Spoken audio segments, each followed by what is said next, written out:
binalikan ng rescue si Renato Agda, ang lalaking nasagasaan noong nakaraang taon sa pista ng Tondo.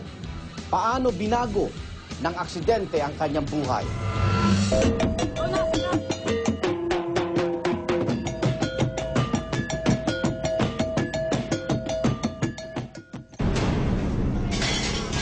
Habang nag-inom kami doon sa kanto, doon sa Dasad, nabalitaan namin na may nasagasaan. So, tumakbo kami. Nung tumakbo kami, nakakita namin yung tao na nakatihaya. Ang sabi sa amin, tanong ko, ano bang nakasagasa? Trailer daw. Nawala ako sa tao. Halos mangingisay nga lang eh. Pero humihinga naman eh. Kaya mo ba? Ayaw mo na. Ha? Bak?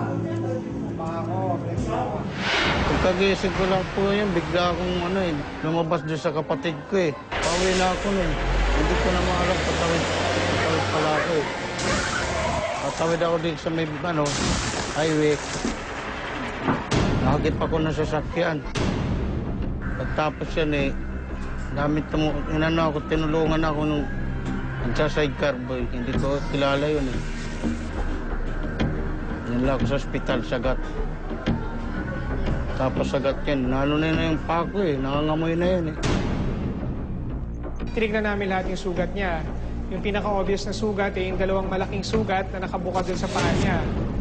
Kita yung mga litid niya, kita yung mga buto niya sa paa.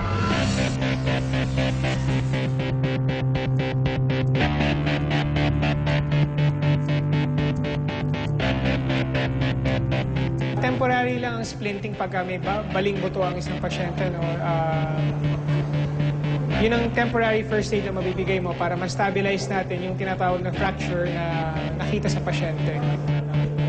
So medyo malaking operasyon kasi kailangan lang mga bakal, ibabakal yung mga buto niya sa paa na nabali. So hindi ko masasabi yung exact time ng recovery niya. Inawasahan sa orthopedic. Inoperan ako eh. Kaliwang paa niya, naoperahan siya. Hindi po naoperahan yung kanan niya kasi may sugat lang po yung sa talampakan. Yun dapat nga po puputulin ng doktor. Yun, hindi kami pumayag kasi ayaw ng tatay ko. Gusto niya nga po makalakad pa yun.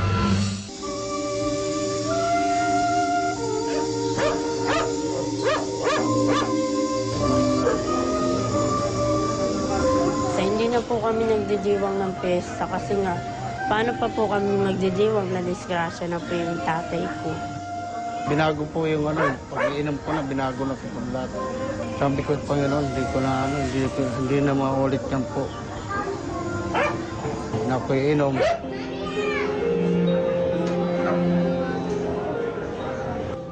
Sa loob ng isang taon, yung paa niya, nililinis ko po kasi yung po utos ng doktor. Tsaka po yung ng mga sugat, kailangan po linisin po yun eh. Yun po yung ginagawa ko sa araw-araw. Marami pong nagbago. Hindi na nga po siya nakakapagtrabaho. Wala nang pantustos sa gamutan ng tatay ko. Bawat punta namin doon, pabibilihan kaming gamot. Kukuhaan po siya ng dugo. May bayad po yun. Sana mo.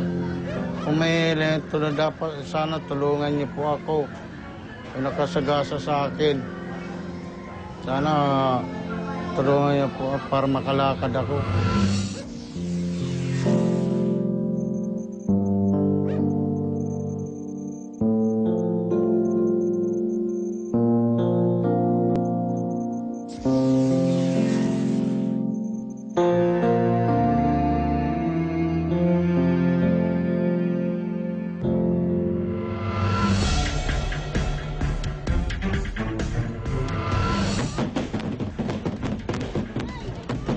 Kasi yung bisyo at pagdiriwang, hindi mo na kayang i-divide.